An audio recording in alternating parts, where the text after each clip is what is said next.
Welcome everyone to a new story today, titled The Fisherman's Wish. In a quiet seaside village, there was a fisherman named Peter, known for his patience and dedication to the sea. Every morning before dawn, he would sail out into the misty waters, casting his nets in hopes of a good catch. The sea was both his livelihood and his greatest teacher, and Peter had learned to respect its unpredictability. One particular summer, the fishing was unusually poor. The village was tense, and many began to speak of bad omens and cursed waters. Day after day, Peter returned with nearly empty nets. The once plentiful fish seemingly vanished. Despite the dwindling catches, Peter remained calm, believing that patience would bring the sea back to its generous ways.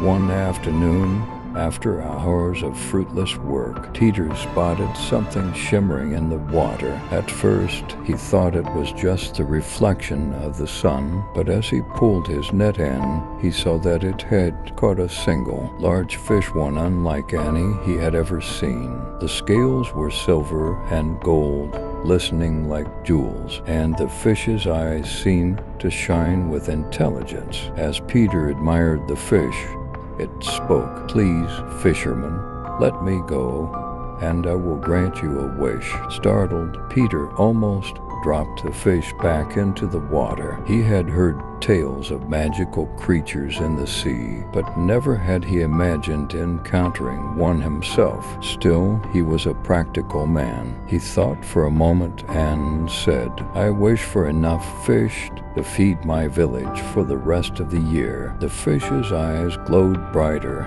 and it spoke again. "Your wish is granted, but remember, not all treasures come from abundance. Sometimes the greatest wealth is in knowing when enough is enough." Peter released the fish, and true to its word, the sea became bountiful again.